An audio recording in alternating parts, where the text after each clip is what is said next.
නමෝ තස්ස භගවතු වරහතෝ සම්මා සම්බුද්දස්ස නමෝ තස්ස භගවතු වරහතෝ සම්මා සම්බුද්දස්ස නමෝ තස්ස භගවතු වරහතෝ සම්මා සම්බුද්දස්ස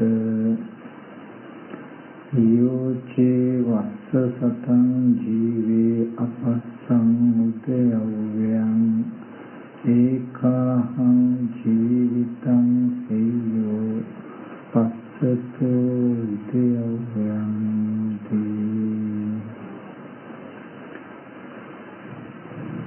පින්වත් ස්වාමීන් වහන්සේලාගේ අවසරයි සද්ධා සම්පන්න කාරණක පින්වතුනි,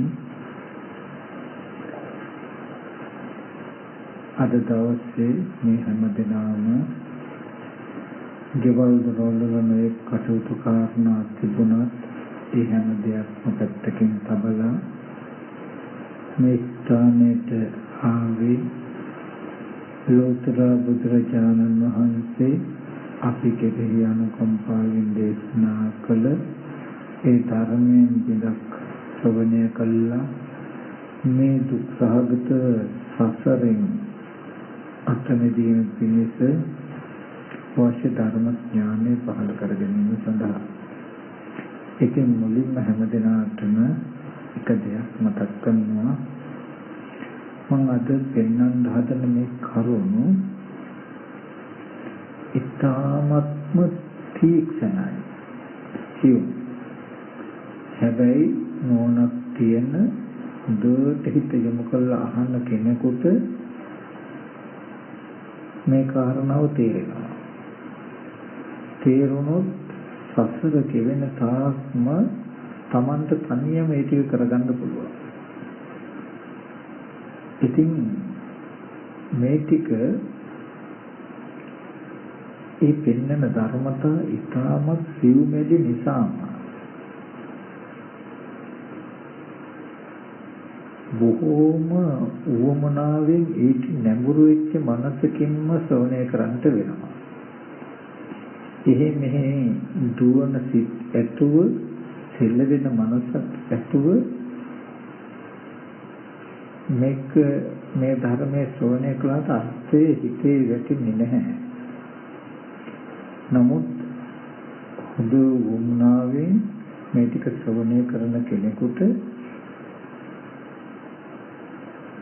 යටි කුරු කළ තිබුණ දෙයක් උඩු කුරු කළ පෙන්වනවා වගේ, වහලා තිබුණ දෙයක් විවෘත කළ පෙන්වනවා වගේ Tamanට බොහෝම පැහැදිලි වෙනවා. පින්වත්නි, අනන්ත සංසාරික කෙලවරක් පෙනෙන්නේ නැති පණවන්න බැරි සංසාරික අපි හැම කෙනෙක්ම ඉපදෙමින් මැරෙමින් ඉපදෙමින් එනවා. එහෙම දීර්ඝ සංසාරිකෙන් හේතුව අද වගේ අපි ජීවිතේ කොතනක හරි හිටියනම් මැරිලා අද ඉපදුනහම ඉපදිච්ච මේ ලෝකේ අපිට ඇත්තම වෙනවා. ඒක බොරුවක් නෙමෙයි වෙනවා. ඒ ඇත්තම වෙලා ඒව තුල තියෙන දේවල් වලට, ද්‍රව්‍ය වලට, සවිඥානික අවිඥානික සියලු දේට අපේ සිත තදින් බැඳෙනවා. අපිට ඒක ගොඩාක් වටිනවා වෙනවා. ඒවෙන් වෙන්න බැරි මට්ටමට අපේ ජීවිතය යෙදෙනවා. ඒ තරම් ඇලිලා බැඳිලා ඉන්නකොට අද අපි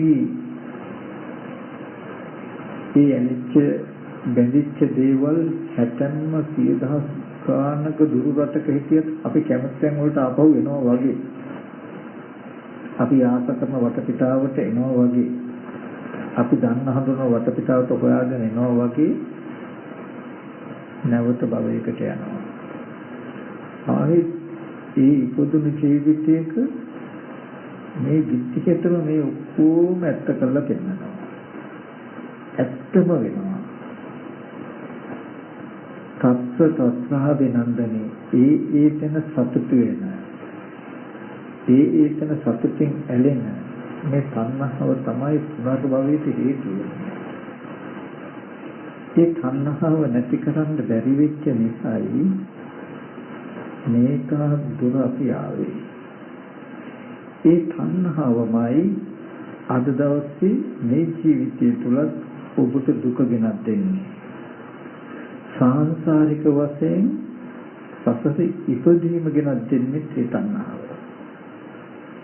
ඒකයි බුදුරජාණන් වහන්සේ දේශනා කළේ දුකට හේතුව තණ්හාව කියලා. ඔය තණ්හාව යම් දවසක නැති වුණොත් නැති කළොත් ඔබට මේ ජීවිතයේ දුකක් නැහැ කිසිම දෙයකින්. කායික දුක හැරුණකොට කය පැවැත්ම නිසා එන දුක ඔබට ඉතුරු වෙයි. ඒ දුක් ටික තබල සියලුම දෙයකින් එන සියලුම දුක් ඔබෙන් දුර වෙනවා.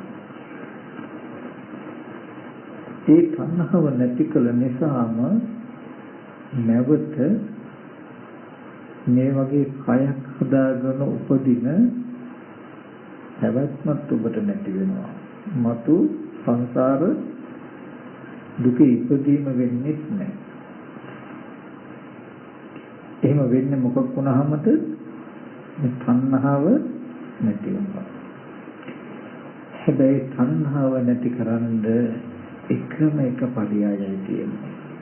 එකම එක ක්‍රමයයි තියෙන්නේ. කිසි කෙනෙකුට තණ්හාව නැති වෙන්නේ නැහැ. මෙන්න මේ අවිද්‍යාව කියන ධර්මතාවයේ දුරු වුණොත් විතරමයි තණ්හාව නැති වෙන්නේ. එතකොටයි තණ්හාව අවබෝධ වෙන්නේ. තණ්හානම් කය මජ්ජක. තණ්හාවගේ ක්ෂය බව.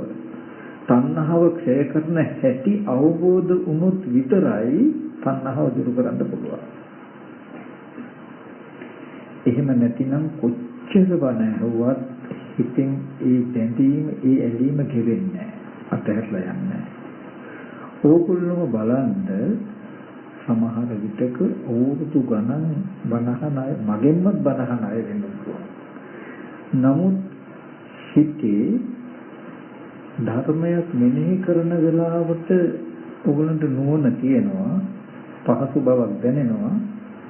නමුත් සමස්තයක් වශයෙන් ජීවිතේ දරුවන්ට, ගෙවල් දොරවල් වලට, මිල මුදල් වලට හිතේ යම් කැමැත්තක් බැඳීමක් තිබුණා නම්, ඒවේ වටිනාකමක් පෙනෙනකම තිබුණා නම් ඒක අඩු වෙලාද කියලා බලන්න. මෙනෙහි කරනකොට පොඩ්ඩක් ඒ වෙලාවට තියෙනවා. නමුත් අර බැඳීම එහෙමමයි. නේ? එහෙම වෙන්නේ යම් කිසි තැනක අඩුවක් නිසායි. නමුත් මේ පංච උපාදානස්කන්ධයේ ඇතිවීම නැතිවීම දෙක දැක්කොත් මෙන්න මේ අවිද්‍යාව නැති වෙනවා. අන්නේ අවිද්‍යාව නැති වුණොත් පංච උපාදානස්කන්ධයේ ඇතිවීම නැතිවීම දන්න දකින කෙනෙකුටයි තණ්හාව නැති වෙන්නේ. තණ්හාව ගෙවා ගන්න පුළුවන් වෙනවා. ඒ තණ්හාව නැති වෙච්ච තණ්හාව ගෙවිච්ච කෙනාටයි ධිට්ඨ ධම්ම, ඒ කියන්නේ මෙලොවමත් පරලොවත් සියලු දුකෙන් මිදීමක් තියෙනවා. ඒ නිසායි බුදුරජාණන් වහන්සේ දේශනා කළේ යෝච්චේ වස්සසතං ජීවේ අපස්සං උද්‍යවය. යම් කිසි කෙනෙක් මේ ස්කන්ධයන්ගේ ඇතිවීම නැතිවීම දෙක නොදැන අවුරුදු 100ක් ජීවත් වුණත් ඒ ජීවිතයේ හිස් එකක්. යම් කිසි කෙනෙක් මේ පංච උපාදානස්කන්ධයේ ඇතිවීම නැතිවීම දෙක තේරුම්ගෙන එක දවසක් ජීවත් වුණත් වටිනවා කියලා පෙන්වනවා. මොකද මේ පංච උපාදානස්කන්ධයේ ඇතිවීම නැතිවීම තේරුනොත් තණ්හාව ක්ෂය කරන හැටි යාට අවබෝධ වෙනවා. තණ්හාව නැති කරන ආකාරය අවබෝධ වෙනවා. තමන්ටම ලැජ්ජා හිතෙනවා. තමන්ගේ පැවැත්ම ගැන තමන්ම ලැජ්ජ වෙන දවසක් එනවා. තමන්ටම තමන්ගේ අරමුණු පිළිකුල් වෙන දවසක් එනවා. දුකේ කලකිරෙන දවසක් එනවා. එදාට දුකේ නොයැලෙනවා, දුකෙන් මිදෙන දවසක් එනවා. ඒ නිසා මෙන්න මේ ටික හොඳට අහගන්නට ඕන. පංච උපාදානස්කන්ධයේ උදේ වැය කියලා බුදුරජාණන් වහන්සේ කියන්නේ පංච උපාදානස්කන්ධය කියනකොට රූප උපාදානස්කන්ධය, වේදනා, සංඥා, සංකාර, විඥාන උපාදානස්කන්ධය. මේ පංච උපාදානස්කන්ධේ අවිද්‍යාව නිසා හට ගන්නවා, තණ්හාව නිසා හට ගන්නවා, කර්ම නිසා හට ගන්නවා, ආහාර නිසා හට ගන්නවා කියලා ප්‍රධාන කාරණා හතරකුයි. මෙන්න මේ හේතුයෙන් හටගත් එක පංච උපාදානස්කන්ධය කියන්නේ. මගේ වැරද්දෙන් හටගත් එකක්, මගේ තණ්හාවෙන් හදාගත් එකක්, මගේ කර්මයෙන් හදාගත් එකක්. මේ ආහාර ටික හේතු කරගෙන තියෙන එකක් කියලා නොදකින්න කමත් හේතුවක් පංච උපාදානස්කන්ධය නැතේ. අවිද්‍යාව හෝ නැති වුණොත්, තණ්හාව හෝ නැති වුණොත්, කර්මය හෝ නැති වුණොත්, ආහාර හෝ නැති වුණොත්, මෙන්න මේ විදිහට තණ්හාව පංච උපාදානස්කන්ධය ඇති වෙනවා කියන කාරණාව තේරුනොත් මේ පංච උපාදානස්කන්ධය අපචේත යනවා. ඒ කියන්නේ පිරිහීමට යනවා. තණ්හාවට තියෙන ඉඩ නැති වෙනවා. තණ්හාවට තියෙන ඉඩ නැති වෙනවා. අන්න ඒ විදිහට කළාම තණ්හාව නැති වෙනවා. දැන් මම ඔය ටික පෙන්නේ පෙළදහම්. තාම ඕක කිව්වට අපිට තේරෙන්නේ නැහැ. අපි එදිනෙදා ජීවිතයෙන් බලමු. පුත්ත වස්තු මනස්ථාන. මනුස්සයන්ට තියෙන වස්තු පුත්‍රයෝ. අපි ඒ නිසා ඒ අරමුණක් අරගෙන බලමු. මට උපමාවක් තියෙන්න ඕනේ නිසා මේ ගෙදර ඉන්න දරුවම අපි ගන්නකො. දැන් මේ ගෙදර ඉන්නවා අපි සුගත් මහත්මයා මනසනෝනා. නමුත් එතුමලට ඉන්න පුතේ ජනිත පුත්තවස්තු මනසානං කිව්වේ ඔය දරුවට ලෙඩක් දුකක් හැදුනොත් ලොකු ඔපරේෂන් එකක් කරන්න උනා කිව්වොත් අතේ තියෙන මෙලොබ්දල් ඇතිතා වේදන් කරයි. එහෙම නැති වෙලා මෙච්චර ගයක් තිබුණොත් මේ ගේ විකුණන්න කියලා කිව්වොත් උනොත් මේ ගේම විකුණයි. තව යම් තාක් වස්තු තියෙන ඒවත් විකුණයි. ඒක පුත්තවස්තු මනසානං කියලා කිව්වේ මනුස්සයන්ට වස්තු පුත්‍රයෝ. මේ දේවල් තිබුණාට මේවේ අර්ථය ගිහිල්ලා අන්තිමට වැටෙන්නේ ඒ කෙරවලට. එහෙම කරනව නේද? මොකද ඉච්ඡරට Tamante දරුවෝ වටිනවා. මොකද ඒ දරුවට Taman ඉච්ඡරට ආදරේ නිසා යම් වස්තුවකට ඉච්ඡරට ආදරේද ඒ නිම්මට ඒ පමණටම දුක එනවා. ඒ දරුවා හදිසියේ මැරුණොත් අනතුරකටපත් වුණොත් මම මෙහෙම කිව්වොත් නරුන් කියනකොට අම්මෝ මොහොතර කතාවක් කියලා හිතයි දන්නේ. මොකද ඉච්ඡරට බැඳීම අපේ.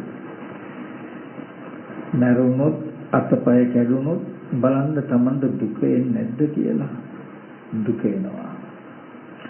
අපි අපේ ඉලක්කයට ගනිමු.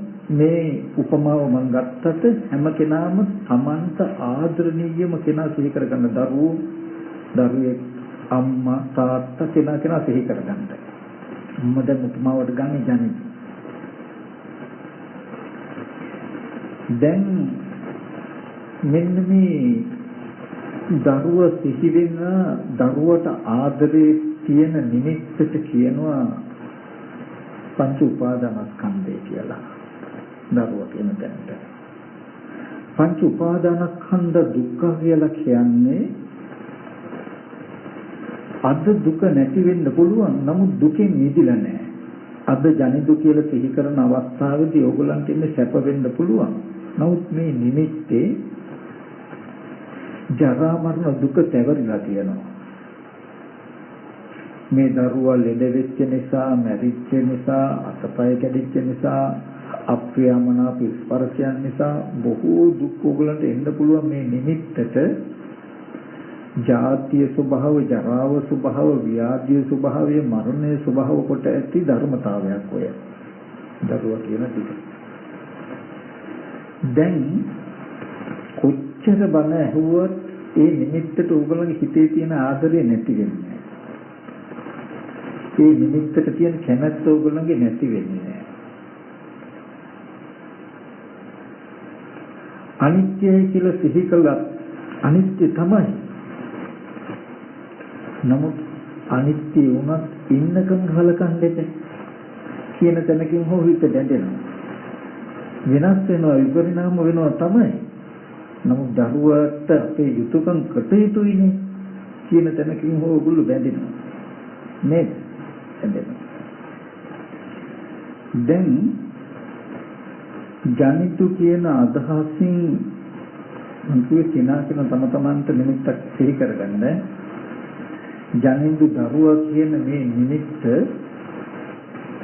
සිහි කළාම දරුවා කියලා තමන් හොඳට දන්නවා මේ තමයි මට දුක ලැබෙන්න දුක ගෙනත් දෙන්න පුළුවන් නිමිත්ත කියලා හොඳට තේරුම් ගන්නවා ඉස්සෙල්ලා. සංකීර්ණස්කන්ධය. අද දුක නෑ. නමුත් කවදා හරි දවසක දුක එන්න පුළුවන් නිමිත්ත නිසා මේක දුකෙන් මිදෙලා නෑ. දුක්ඛ සත්‍යය. දැන් මේ දුක ඇති වෙන නැත්නම් මේ කවදා හරි දවසක ජරා මරණ දුක ඇති වෙන්න පුළුවන් මේ දරුවට තණ්හාව මගේ ඇති උනේ කොහොමද? මේ පංච උපාදානස්කන්ධය ඇති උනේ කොහොමද කියලා අපි පරිශ්‍රණය කටයුතු තේරෙන්නේ. ඔන්න මෙතන ඉඳලා හොඳට අහගන්න ඕනේ. දැන් මේ නිමිත්ත අරගත්තාම ඕගොල්ලෝ නුවණින් යන්න ඕනේ මේ නිමිත්ත මුලට. දැන් ජනෙදු පුතා එයාට තමයි මගේ හිත ගොඩාක් කැමති, ගොඩාක් ආදරේ. දැන් ඒ දරුවා මරුණොත් තමයි ලෙඩ දුක් උනොත් තමයි මට දුක එන්නේ. දරුවට කැමැත්තක් තියෙනවා. දුකට හේතුව මේ දරුවට තියෙන ආදරය. දැන් මේ ආදරෙන් හදන ජනිදු කියන දරුවා ගැන මගේ හිතේ දැඳීම ඇති වෙච්ච මුලට අපි යනවා. අරමුණේ මුලට. ඔන්න මේ ටික හොඳට ප්‍රපංචන කොට අහගන්න. අපි ගත්තොත් ඒ රූපය කියන තැනට අපි ගියාම ඒ රූපේ තියෙනවා කෙස් හොඳට අහගන්න ලොම් නිය දත් හම මත් මේ වගේ පඨවි කොටස් 20ක් තියෙනවා. සිහිපත් කරගන්න බාහිර කළු ගලක හොබහ කළු ගලක් අචේතනික පුටුවක් මේසයක් වගේ ගත්තොත් එතන තියෙන තද ගතිය සත්‍ය පුද්ගලයෙක් නෙමෙයි නේද? කළු ගලක් ගත්තොත්, පුටුවක් ගත්තොත්, හොඹහක් ගත්තොත්, නැටි ටිකක් ගත්තොත් සත්‍ය පුද්ගලයෙක් නෙමෙයි නේද? අචේතනික වස්තුවක් නේද? ඒ වගේමයි සමකරන්න කෙස්ලුම් නියදත් කියපු කොටස් 20ම අර පටවි ගතියයි මේ කොටස් 20 තියෙන තද ස්වභාවයයි සමානවමයි. හොඳට නිමිත්ත ගන්න. කිසිම වෙනසක් නැහැ. සත්‍යඥෝ පුද්ගලයන්ෝ අචේතනික වස්තුවක්. ඊට පස්සේ මම ජනිදු කියන තැන රූපේ තියෙනවා පිට සෙම සරව ලී දහදිය මේද තෙල් කඳුළු උරුණු තෙල් කෙල්ල තොටු මුත්‍රා මේ වගේ ආපෝ කොටස් 12ක්. බාහිර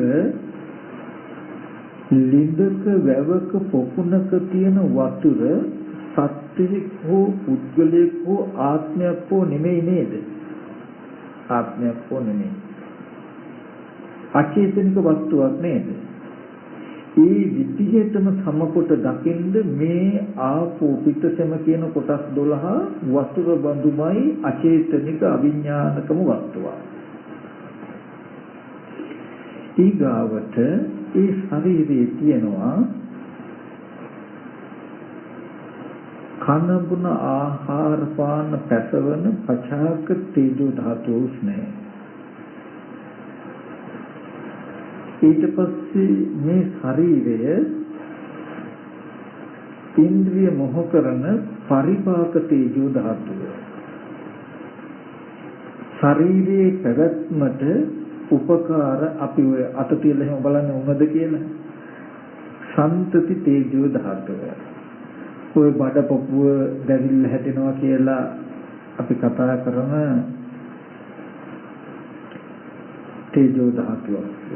මේ වගේ තේජෝ කොටස් 4ක් තියෙනවා ඒ ශරීරයේ. බාහිර පහන් දැල්ලකින් හරි ගිනි ගොඩකින් හරි සූර්ය රශ්මියෙන් හරි එන උෂ්ණයක් නැත්තම් ගින්දර ටිකක් ගත්තාම ගිනි දැල්ලක් සත්‍යයක් හෝ පුද්ගලයෙක් හෝ ආත්මයක් කියලා හිතෙනවද? නෑ. එහෙනම් සමානමයි ඒ ගින්දරේ තියෙන තේජසමයි මේ තියෙන උෂ්ණ කොටස් 4. ඊට පස්සේ ඒ ශරීරයේ තියෙනවා වායෝ කොටස් 6ක්. වොෂින් මැෂින් එකකට රිදි දැම්මහම පෙරලනවා වගේ කන බොන ආහාර පාන පෙරලන වාතයට කියනවා පොට්ටාස වාතය කියලා.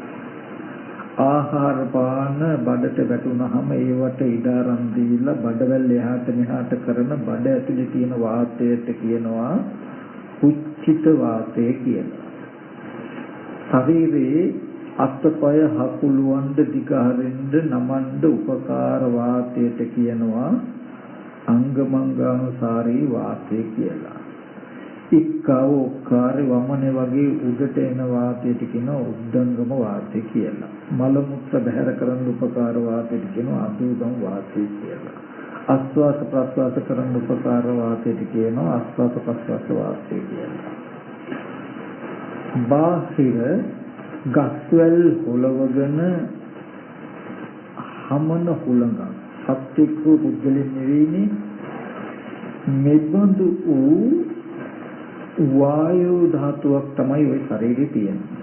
නිමිති ගන්න පුළුවන් කොටස් 32කුත් සතර මහා ධාතු වශයෙන් ගත්තොත් ප්‍රධාන වශයෙන් නිමිති ගන්න පුළුවන් ලක්ෂණ 42කින් නිර්මිත රූපമിതിයක් තමයි අවකාශ ධාතුව අවුරාගෙන රාශි වෙච්ච රූපമിതിය තියෙනවා. තේරෙනවද? කන බොන ආහාරයෙන් හැදෙන්නේ. කන බොන ආහාරයෙන් හැදුණු අවකාශ ධාතුව අවුරාගෙන තියෙන රූපമിതിය අපේ ඇස් ඉදිරි පිටට එනකොට සත්ව පුද්ගල නොවන අනාත්ම සංඥාවක් අපිට පහළ වෙනවා. අනාත්ම සංඥාව කියලා කියන්නේ හිතට හැඩ සතහන පෙනෙන වර්ණ ස්වභාවයේ හැඩ සතහන පෙනෙන බවට කියනවා සංඥාව කියලා. තේරුණාද? මේ සතර මහා ධාතුව අවකාශ ධාතුව අවුරාගෙන රාශි වුණාම ඒ රාශි වෙලා තියෙන අනාත්ම රූප මිතිය ඇස් ඉදිරි පිටට එනකොට සත්ත්ව පුද්ගල නොවන අනාත්ම හැඩයක් අනාත්ම රූප සංඥාවක් අපිට පහළ වෙනවා. ඔක තමයි ඇත්ත. ඔන්නෝයේ සංඥාවට මෙන්න මෙතනයි අවශ්‍යම තැන. ඔය සංඥාවට නැඹුරු වෙලා අපි ජනිදු කියලා හිතනකොට ජනිදු කියලා හිතනකොටම වැඩ දෙකක් කරනවා. මේ රූපය ඇත්ත නොදන්නාකම නිසා අවිද්‍යාපච්ච සංඛාරා කියලා කියන්නේ ජනිදු කියලා හිතනකොට මේ හැඩේට දැන් අනාත්ම රූපයක හැඩයක් ආවේ හැඩේට ජනිදු කියලා හිතනකොට මේ හැඩේට ජනිදු කියලා හිතපු අත්දැකීම විඥාණයට තබල අනාත්ම සංඥාව නිරුද්ධ වෙනවා. අර සතර මහා ධාතු රූපයෙන් ඇස් ඉදිරි පිටට ආපු සැබෑම රූප සංඥාව තියෙනවා. මම මෙහෙන් පෙනෙන හැඩේට ජනිදු කියලා හිතනකොටම මේ හැඩේ ජනිදුගේ කියලා මම දැනගන්නවත් එක්කම මනෝවිඤ්ඤාණයෙන් දැනගන්නකොටම අනාත්ම රූප සංඥාව නිරුද්ධ වෙනවා. දැන් දැකපු එක සම්පූර්ණ නිරුද්ධයි. මේ හැඩේ ජනිදුගේ කියන අදහසක් මගේ මනසේ තියෙනවා. ඊට පස්සේ දැන් මම දන්නේ නැහැ අනාත්ම සතර මහා ධාතු රූපෙ තියෙන නිසා අනාත්ම සංඥාවක් එනකොට අනාත්ම සංඥාවට මේ මගේ පුතා නැත්තම් ජනිදු කියලා හිතුවොත් හිතනකොටම වෙන්නේ මොකද්ද? සංකාරේ චිත්ත සම්පයුක්තයි කියලා කියන්නේ මේ හැඩේ ජනිදු කියන දැනුම මට තබනවා දීලා ඇස් ඉදිරි පිටට ආපු අනාත්ම රූප සංඥාව එවෙලම නිරුද්ධ වෙනවා. ස්පර්ශ නිරුද්ධ වෙනවා නිරුද්ධ වෙනවා. ඔන්න දැන් මේ හිතේ තියෙන නිමිත්ත අරගෙන මේ මගේ පුතා නේද? මෙයාගේ නම ජනිදු නේද? මෙයාගේ අනාගතේ මෙහෙම හදන්න ඕනේ නේද කියලා දැන් අර හිතේ තියෙන පුද්ගල නිමිත්තට ඔන්න දැන් මේ හිතේ තියෙන ජනිදු කියන නිමිත්ත රූපය ඕගොල්ලෝ හදාගත්තේ අවිද්‍යාව ප්‍රත්‍යයෙන්. පංච උපාදානස්කන්ධය කියලා කියන්නේ දැන් මේ හිතේ තියෙන ඕගොල්ලන්ට උපාදාන වෙන රූපය ජනිදු කියලා. සත්ත්ව පුද්ගල ආත්ම භාවයේ තියෙන මේ නිමිත්ත. තේරෙනවද? නමුත් දැන් ඕගොල්ලෝ කවදාවත් දන්නේ ඇස් ඉදිරි පිටට එන සංඥාවට අපි මෙහෙම හිතනකොට සංඥාව ආරම්භය හිතපු අත්දැකීම සිතට විඥාණයට පවරලා අනාත්ම සංඥාව නිරුද්ධ වෙනවා. එතකොට මම හිතපු ගතියනොත් එක්ක මේ සංඥාව මන් තුළ පුද්ගල භාවයකින් පවතිනව නේද කියලා දන්නේ නැහැ. හිතේ අත්දැකීම හිතට සිහි කරන්න පුළුවන්. දැන් ජනිදු කියලා අර හැඩේට හිතුවාම හිතපු දේ දැනගත්තනේ. දැනගන්න දේ සිහි කරනකොට ඕගොල්ලන්ට තාම පෙනෙන්නේ බාහිර දේ සිහි කරනවා වගේ. බාහිර ඉන්න කෙනා සිහි කරනවා වගේ. දැන් ඉන්න දරුවට මෙහෙම කරන්න ඕනේ මේ විදිහට කරන්න ඕනේ යාගේ අනාගතේ හදන්න ඕනේ කියලා අර හිතේ තියෙන ජනිදු කියන නිමිත්තට හැදේට උගුළු බොහෝ සෙයින් විතරක උපදිනවා. කොච්චර උපදිනවද කියනවනම් ඒ නිමිත්ත කෙරෙහි සෙනෙහස ආදරේ කියන ගතිය තණ්හාව ඇති වෙන තාක් හිතනවා. ඊට පස්සේ මෙහෙම හිතනකොට හිතන කමට ඕගොල්ලෝගේ කය සවිඥානිකයි. සවිඥානික ඇහැට ආයි අර කන බොන ආහාරයෙන් හැදුණු සතර මහා ධාතු රූපය ඇස් ඉදිරි පිටට ආවොත් අනාත්ම සංඥාව ඇස් ඉදිරි පිටට එනකොටම මෙච්චර වෙලා හදපු විස්තර ටික සෙල්ලිකව ආපහු මනසේ යෙදෙනවා ඕගොල්ලන්ට. කවදාවත් ඕගොල්ලන්ට අනාත්ම සිද්ධිය හම්බ වෙන්නේ නැතුව මේ ඇති කරගත්ත ප්‍රපංච සංඥාවෙන් මේ ඇති කරගත්ත කෙලෙස් ටිකෙන් තුන් කාලෙම ඕගොල්ලන්ව යට කරනවා.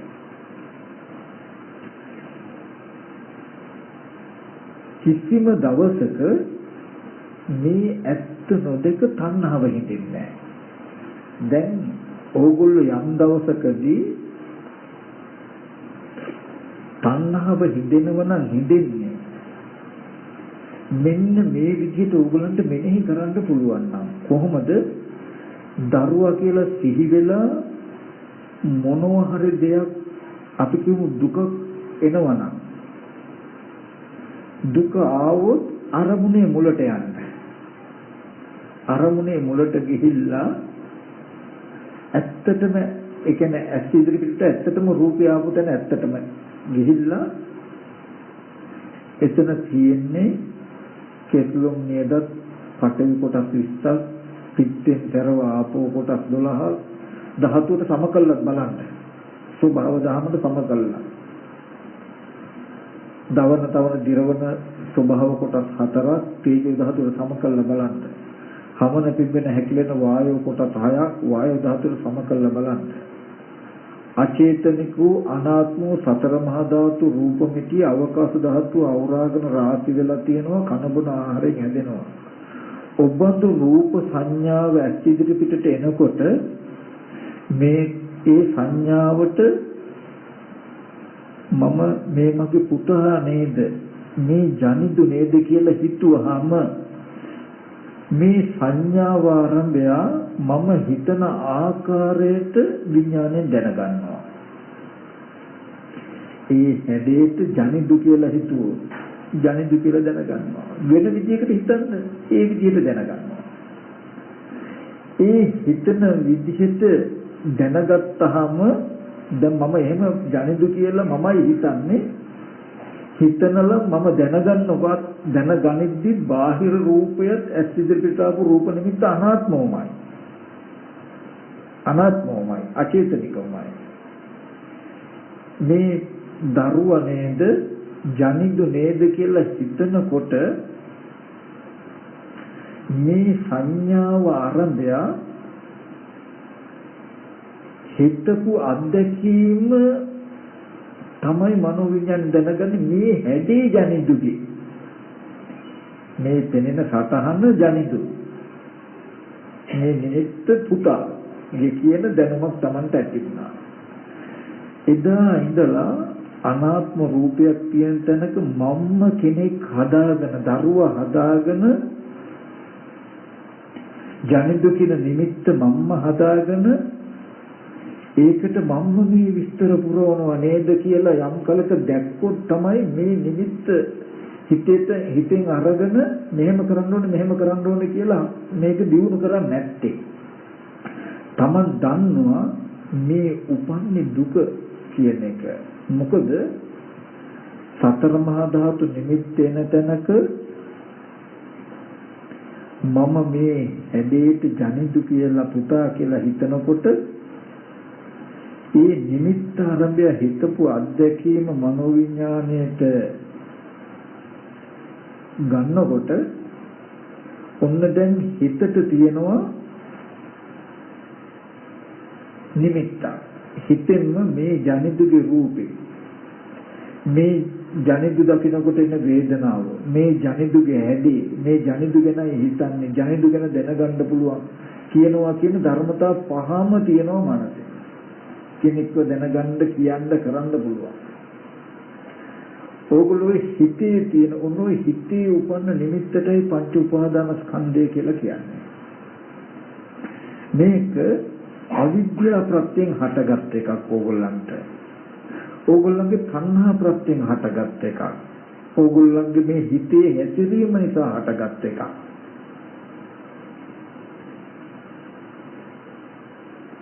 මෙන්න මේ නිමිත්තටයි ජරා මරණ දුක දෙන්නේ. මොකද ඕගොල්ලෝ ජනිදු කියලා හිතාගෙන මනෝමයෙන් හිතියට කන බොන ආහාරයෙන් හැදුණු සතර මහා ධාතු එක විදිහකට තියෙන්නේ නැහැ. සතර මහා ධාතු අඩු වැඩි වෙනකොට රූපේ කැඩෙන්න පුළුවන්, බිඳෙන්න පුළුවන්, කුඩු වෙන්න පුළුවන්, වෙනස් වෙන්න පුළුවන්. ඊගවසරේට ඇස් ඉදිරි පිටට එනකොට පහළ වෙන රූපේ වෙනස් වීම මත පහළ වෙන හැඩේ වෙනස්, සංඥා වෙනස්. එතකොට තමන් පෙර හැඩයට තණ්හා කරලා තියෙනකොට දැන් වෙනස්. අනේ දරුවා කෙට්ටු වෙලානේ. දරුවා ලෙඩ වෙලානේ. දරුවා මැරිලානේ කියලා මේ දුක් ටික ඔයගොල්ලන්ට විඳින්න වෙනවා. මේ තමන් මනසෙන් උපදවාගත්ත කෙනෙක් වූ පුද්ගලයෙක් වූ මේ මනසේ තියෙන නිමිත්තට තමයි පංච උපාදානස්කන්ධය කියලා කියන්නේ. ඔය ජනිදු කියන පුද්ගල නිමිත්ත තමයි පංච උපාදානස්කන්ධය කියන්නේ. ඔන්න ඕකටයි ඕගොල්ලෝ මේ මගේ දරුවා කියලා උපාදාන වෙලා තියෙන්නේ. පංච උපාදානස්කන්ධයට උපාදාන වෙලා තියෙන්නේ. මේ පංච උපාදානස්කන්ධය හැදෙන්නේ අවිද්‍යාව ප්‍රත්‍යයෙන්. මොකක්ද අවිද්‍යාව? ඇස් ඉදිරි පිටට එන රූපය අනාත්මයි. ඒ නිසා රූප සංඥාවක් හැඩතලයක් පෙනෙනවා. ඕකට අපි දරුවා කියලා හිතුවොත් මේ හැදී දරුවා කියන අත්දැකීම විඥාණයට පවර්ලා දරුවෙක් හදනව නේද? මේ විදිහට දුක උපදින නිමිත්තක් හදනව නේද කියලා ඔයගොල්ලෝ දන්නේ නැහැ. අවිද්‍යාව නිරුද්ධ වුණොත් කියලා කියන්නේ මේ සතර මහා ධාතුව නිසා ඇස් ඉදිරියට එන අනාත්ම සංඥාවට ඌපරිදි වචනය පවර්ලා දුන්නොත් මේ සතර මහා ධාතුව නිසා අනාත්ම සංඥාවක් නේද පහළ වෙන්නේ කියන එක අල්ලා දුන්නොත් සත්ත්ව පුද්ගල නොවන අනාත්ම සංඥාවක් කියන හැඟීම එනවා මේ හැඩේ විඥාණයට පවර ගන්නවා. ඒකයි ඌපරිදි වචනය පවර්ලා දීම නිවනට කියලා අපි මතකද කිංසුකෝපම සූත්‍රයේ කිව්වේ නගරහිමියට ඌපරිදි වචනය පවර්ලා දෙනවා කියන එක නිවන් ක්‍රමයක් කියලා. මේ පංච උපාදානස්කන්ධය හදා ගන්න බෑ. ඒ කියන්නේ දරුවෙක් මවාගෙන දරුවෙකුට තණ්හාව හදා ගන්න බෑ. තේරෙනවද? අපි මෙහෙම කිව්වොත් දැන් ඔය විදිහටමයි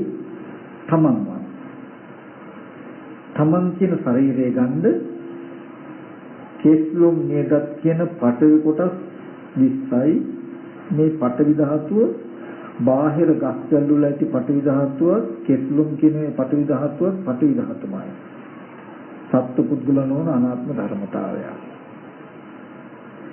මේ ශරීරයේ තියෙනවා පිත්තසෙම් සරව කියලා ආපෝ ස්වභාවයේ ලිංගව පොකුණු වල තියෙන ජලය ආපෝ ස්වභාවයත් පිත්තසෙම් සරව කියන ආපෝ ස්වභාවයත් සමානයි. මේ ශරීරයේ තියෙනවා දවන තවන දිරවන ස්වභාව උෂ්ණ හතර බාහිර ගිනි ගොඩක සූර්ය රශ්මිය තියෙන උෂ්ණයත් මේ උෂ්ණයත් සමානයි. මේ ශරීරයේ තියෙනවා සොලවන කුම්බන අකුලන සොලවන ස්වභාවයෙන් යුක්ත වායු කොටස් 6ක් බාහිර වායු ධාතුව සමානයි. අවකාශ ධාතුව අවරාගෙන රාශි වෙලා තියෙන සතර මහා ධාතු රූපമിതിයේ කය යන ගණයට යනවා. කන බොන ආහාරයෙන් මේ කය හැදිලා තියෙනවා. තමන්ගේ ඇස් ඉදිරි පිටට ඒ රූපമിതിය පහළ වෙනකොට අනාත්ම සංඥාවක් පහළ වෙනවා. ඒ සංඥාවට මම කියලා ඔයගොල්ලෝ හිතනකොට මේ හැඩේ මම කියන අත්දැකීම මනෝවිඤ්ඤාණයට තබල අනාත්ම සංඥාව නිරුද්ධ වෙනවා. නිරුද්ධ වුණාම දැන් මේ හැඩේ මම කියන අත්දැකීමක් ඔයගොල්ලන්ට තියෙනවා. මම මෙහෙම කෙනෙක් මම මෙහෙම කරන්න ඕනේ මේ විදිහට හදා ගන්න ඕනේ කියලා ආයෝහන සංඛාරා කියලා කියන්නේ මම වටා තණ්හාව ඇති වෙන තාක් තමන්ව නිර්මාණය කරගන්නවා. දැන් මේ තමන් කියන රූපය මගේ වූ රූපය මේ හිතට මගේ රූපය හඳුනා ගන්න පුළුවන්. මගේ රූපය හිතෙන් විඳින්න පුළුවන්. මගේ රූපය හඳුනා ගන්න පුළුවන්. මගේ රූපය ගැන හිතන්න පුළුවන්. මගේ රූපය දැනගන්න පුළුවන්. රූපය විඳින්න හඳුනන්න කල්පනා කරන්න දැනගන්න පුළුවන්කම දැන් මේ මගේ රූපයත් එක්ක තියෙනවා. මට රූපයක් තියෙනවා මගේ රූපෙ විඳින්න පුළුවන් මගේ රූපෙ හඳුනන්න පුළුවන් මගේ රූපෙට හිතන්න පුළුවන් මගේ රූපෙ දැනගන්න පුළුවන්කම. දැන් මේ මම කියලා ස්කන්ධ පංචකයම තමන් අවිද්‍යාව ප්‍රත්‍යයෙන් හදාගත්ත එකක්. අරමුණු ටිකේ තණ්හාවෙන් හැසිරීම නිසා හදාගත්ත එකක්. මම කියලා හිතපු ක්‍රම නිසා කර්මය නිසා හදාගත්ත එකක්. දැන් ඔන්න මමත් ඉන්නවා මම කියන නිමිත්තත් සිහි කළ හැකි ජනිදුත් ඉන්නවා ජනිදුත් සිහි කළ හැකි. දැන් මම මේ නිමිත්ත මගේ පුතා මමයි මගේ පුතයි දෙන්නම ඉන්නවා. ඊට පස්සේ කන බොන ආහාරයෙන් හැදුණු ඔය වගේම කුණප කොටස් පඨවි කොටස් 20යි ආපෝ තේජෝ වායෝ කියන සතර මහා ධාතු අවකාශ ධාතු අවරාගන් තියෙන රූපമിതിය ඇස් ඉදිරි පිටට එනකොට අනාත්ම සංඥාවක් පහළ වෙනවා. ඒ සංඥාව ආරම්භය මේ ජනිදුගේ අම්මා කියලා හිතනකොට දැන් මේ හැඩේ ජනිදුගේ අම්මා කියන අත්දැකීම හිතට දීලා අනාත්ම සංඥාව නිරුද්ධ වෙනවා. දැන් ජනිදුගේ අම්මගේ රූපي Tamanට හඳුනන්න පුළුවන්, ඒ රූපේ විඳින්න පුළුවන්, රූපේ ගැන හිතන්න පුළුවන්, රූපේ දැනගන්න පුළුවන්. ඔන්න දැන් පවුලක්ම තියෙනවා. ජනිදු ඉන්නවා, ජනිදුගේ මමත් ඉන්නවා, ජනිදුගේ අම්මත් ඉන්නවා. හැබැයි ලෝකේ ශුන්‍යයි. ඇහැට උද්දෙන් පවතින ධර්මතාව ටික සම්පූර්ණ ශුන්‍යතාවයක්. මේ විදිහට මේ නමුත් ඕගොල්ලෝ කවදාවත් දන්නේ මේ විදිහට මේ පංච උපාදානස්කන්ධය උපචේත යනවා, රැස් වෙනව නේද? ගිහිල්ලා අන්තිමට පංච උපාදානස්කන්ධ ලෝකයක් හැදෙනවා. අම්මා තාත්තා අයියා අක්කා සීයා මාමා නැන්දා කියලා මේ වගේ බොහෝ පුද්ගලයෝ ඉන්න ලෝකයක් හැදෙනවා. හිතෙන් මේවට පිළිතුරු සපයනවා. සතර මහා ධාතුව නිසා අනාත්ම සංඥාව පහළ වෙන ගානේ තමන්ගාව තියෙන විස්තර ටික ඉදිරිපත් වෙනවා. මේ පංච උපාදාන ස්කන්ධයේ හැදුන හැටි ආපහු අනාත්ම ස්පර්ශ වෙන ගානේ ඒ ටික ආපහු තමන් තුළ යෙදෙනව නේද කියන එක නොදන්නකම නිසා තමන් හිතාගෙන ඉන්නේ සතර මහා ධාතුවේ ජනිදු ඉන්නවා. සතර මහා ධාතුවේ මම ඉන්නවා. සතර මහා ධාතුවේ ජනිදුගේ අම්මා ඉන්නවා. සතර මහා ධාතුවේ ජනිදුගේ සීයා ඉන්නවා කියලා හිතාගෙන ඉන්නේ. එයා සතර මහා ධාතුවේ සතුටු වෙනවා. සතර මහා ධාතුවේ ඇලෙනවා. මේ ඇත්ත නොදන්නකොට සතර මහා ධාතුවේ බැඳෙනවා. ඇලුනහම බැඳුනහම මිදෙන්නේ නැහැ සතර මහා ධාතුවේ. එයා ජාති ජරා මරණ ශෝක පරිදේවයන්ගෙන් මිදෙන්නේ නැහැ. සියලු දුක් දුන්නසින් මිදෙන්නේ නැහැ. යම් වෙලාවක අවිද්‍යාව දුරුවන, තණ්හාව දුරුවන, කර්මය දුරුවන මේ පංච උපාදාන ස්කන්ධය අපචේත යනවා, රැස් වෙන්නේ. ඒ කියන්නේ අස්තිදිරි පිටට හම්බ වෙන මේ රූපේ ඇත්ත ඇති හැටි පෙන්වුව නිබඳු රූපයක් අස්තිදිරි පිටනොට අනාත්ම සංඥාව පහළ වෙනව නේද කියලා පෙන්වනවා. මේ තේන හැදී අරබය යම් විදිහකට හිතුවොත් ඒ හිතන ආකාරයටම මේ හැදී මනෝවිඤ්ඤාණයට අල්ලලා දෙනවා. එතකොට මේ ප්‍රපංච සංඥාව කියලා මේ සංඥාවට කියන්නේ තණ්හා දිට්ඨිමාන වශයෙන් ප්‍රමාද කරවනවා. ඒ හැදී කෙනෙක් කියලා හිතුවොත් මේ හැඩේ කෙනෙක් කියන එකයි විඥාණයට අල්ලලා දෙන්නේ, සිතට අල්ලලා දෙන්නේ. එතකොට සිතේ දැනුම තියෙන්නේ මොකද්ද? පුද්ගලයෙක් ඉන්නවා කියලා. ඉන්න පුද්ගලයා ගැන හිතනවා, පුද්ගලයා මෙහෙම කිව්වා නේද, මෙහෙම කළා නේද, මේ විදිහට කළා නේද කියලා. ඕගොල්ලෝ යම් වෙලාවකදී මේ පංච උපාදානස්කන්ධයේ උදේවැය දකින්නවා කියලා කියන්නේ බාහිර ශුන්‍යතාවයේ දකිනවා. සතර මහා ධාතුවක්, අවකාශ ධාතුවක්, පංච මහා භූත රූපය ඇස් ඉදිරි පිටට එනකොට හොඳට බලන්න අනාත්මයි සංඥාව. ඒ සංඥාව ආරම්භය මේ සත්‍යයේ මේ පුද්ගලයේ කියලා තමන් හිතුවොත් චේතනාහම් වික්‍රේ කම්මං වදාන්නේ. මහන්නේ මම චේතනාව කර්මයයි කියලා කියනවා. මොකද්ද? චේතිත්ව කම්මං කරෝති කායේන වාචාය මනසා. හිතින් හිතලමයි හිතන්නේ, හිතින් හිතලමයි කියන්නේ, හිතින් හිතලමයි කරන්නේ. මේ හැදී ආරම්භය පුද්ගලයේ ජනිදු මගේ දරුවා කියලා හිතුවොත් ඒකට කියනවා චේතනාව කියලා. හිතපු ගමම්ම ඒ හැදී ජනිදු කියන නිමිත්ත අත්දැකීම මනෝවිඤ්ඤාණයට පවර ගන්නවා. අනාත්ම සංඥාව නිරුද්ධ වෙනවා. ඔන්න දැන් අනාත්ම ස්කන්ධයන තැනක තමන්ගේ දෝෂේ මේ අතුල්පැත්තේ තියෙන ජනිදු කියලා පුද්ගලයෙක් කියලා දරුවා කියලා සංඥා වර්ණය හිතුවහම මේ හැදී ජනිදුගේ මේ සංඥාව ජනිදුයි කියන අත්දැකීම තමයි මනෝවිඤ්ඤාණයෙන් බාරගන්නේ. තේරුණේද කියන්නේ? ඔන්න දැන් ඒ චේතනාව කර්මයට මුල් වෙනවා කියලා කියන්නේ දැන් ජනිදු ගැන බොහෝ හිතනවා. ජනිදු ගැන වචනත් කතා කරනවා. ළමයෝ මෙහෙ එන්නකෝ කියනවා. මේ මනසිතේ නිමිත්ත බලාගෙන. ජනිදු ඉන්නේ මෙහෙම කටයුතුයි කියලා කරනවා. ජනිදු ගැන හිතන එක මනෝ සංචේතනාව. ජනිදුට මෙහෙම කියන්න ඕනේ කියලා වචන ගැන තියෙන සංස්කාරයට වචී සංචේතනාව. ජනිදු ඉන්නේ මෙහෙම කරන්න ඕනේ කියලා ඔබ තුල යෙදෙන චේතනා කාය සංචේතනාව. මේ තුනම මනෝමය මට්ටමේ කර්මයි.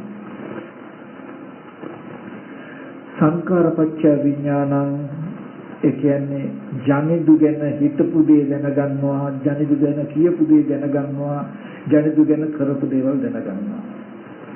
විඥානපච්චය නාම රූපං දැනගත්තට පස්සේ මොකද වෙන්නේ? හිතන්ද කියන්ද කරන්ද සිතින් නාම ධර්ම වරුණු කළ හිත රූපයට වැට ගන්නවා. නාම රූපච්චය සලආයතන කියන්නේ හිත මේ රූපෙට දැසගත්තාම ආපහු මේ ඇහැ කන දිව නාසය ශරීරය කියන මේ ආයතන ටික සමන්ත සම්පූර්ණ ඇති බවට පිළිටනවා. සලආයතන පත්‍ය පස්ස කියලා කියන්නේ සවිඥානික ඇහැට ආයත් අර රූපේ ගැටෙනවා. ගැටෙනකොට අනාත්ම රූප සංඥාව කායත් පහළ වෙනවා. ආයත අවිද්‍යාව පත්‍ය සංඛාරා දැන් මේ සිද්ධිය දන්නේ ආයත් දැන් ජනිදු කියලා පෙනෙනවත් එක්කම අර විස්තර ටික ඔක්කොම එනවා.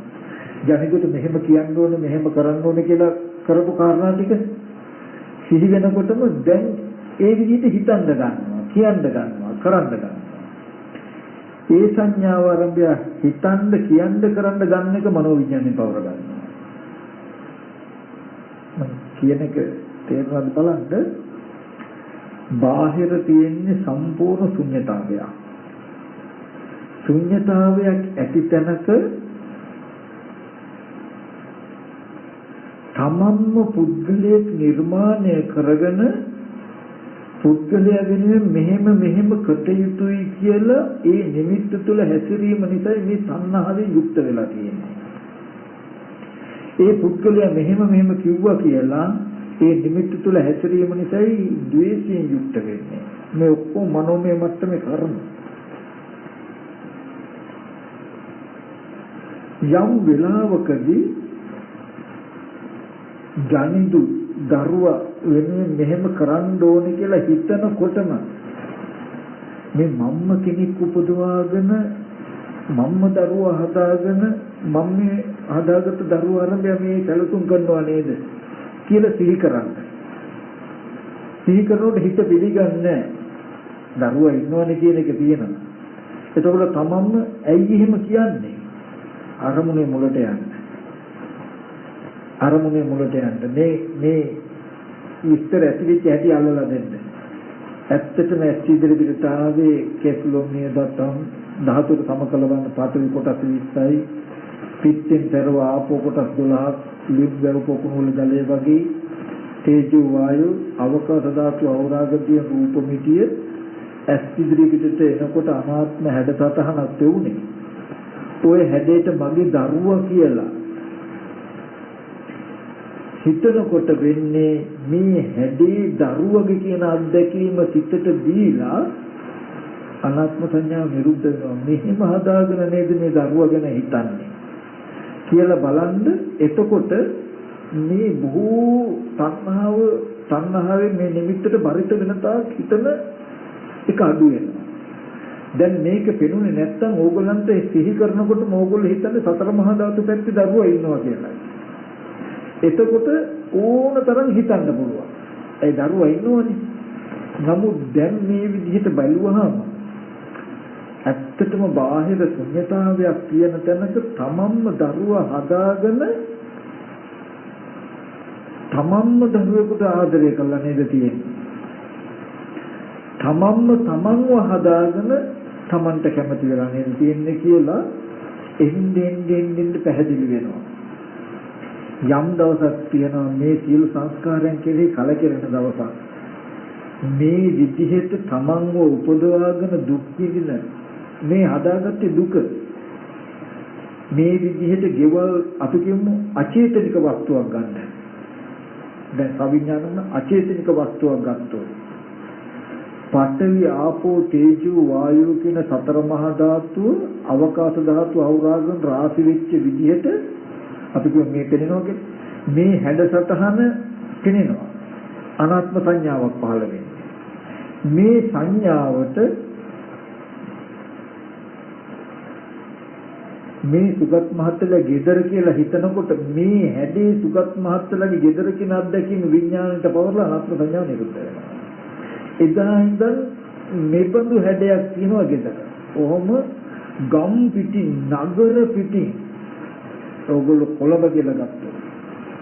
සතර මහා ධාතුව නිසා අවකාශ ධාතුව අවරාගෙන තියෙන සතර මහා ධාතුව නිසා ඇස් ඉදිරියට අනාත්ම සංඥාවක් එනකොට ඒ සංඥාවට මේ කොළඹ කියලා හිතුවොත් ඔය හැදී එහෙමම කොළඹ කියන අත්දැකීමෙන් හිතට පවර ගන්නවා. දැන් කොළඹ ගැන හිතන්න පුළුවන් කියන්න පුළුවන් කරන්න පුළුවන්. ඊගාවට ධාතු නානත්වය නිසා මේ සංඥාව පහළ වෙනකොටම Taman හිතපු කොළඹ කියපු එක අපහු සී වෙනවා. කවදාවත් කොළඹ හම්බෙලා සතර මහා ධාතුවේ කොළඹක් නෑ.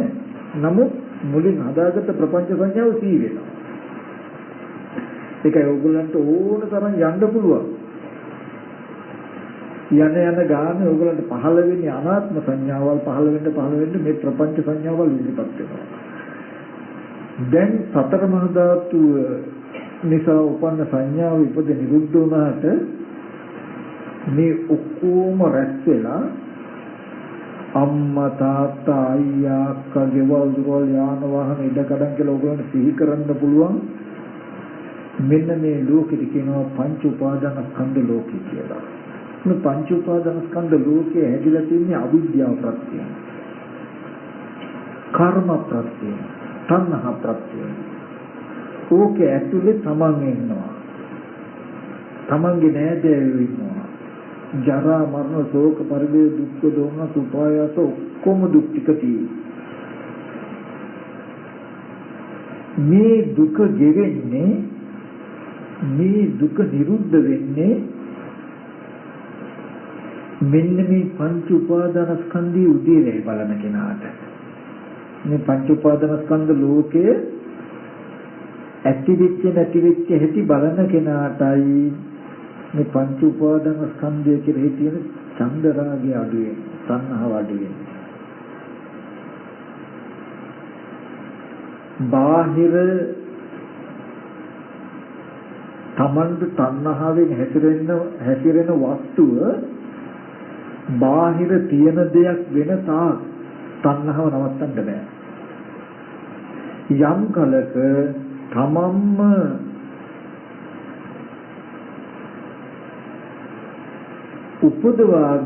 උපදවාගත්ත දෙයට තමන්ම දුක ඇති වෙන තාක් හිතල දුක් විඳිනව නේද කියලා. දුක උපද්දවාගෙන දුක් විඳිනවා නේද කියන කාරණාව තේරුණු දවසටයි දුකේ කලකිරෙන්නේ.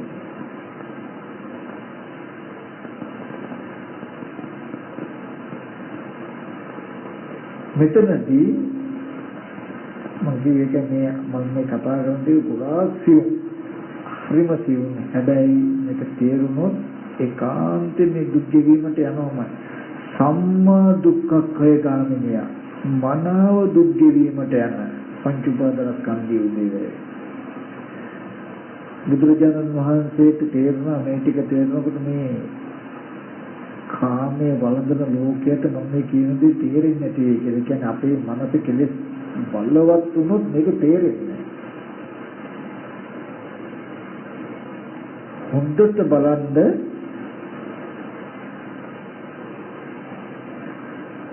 මේ ඔක්කොම සංයෝජන ටික තියෙන්නේ තමන්ව ගන්න.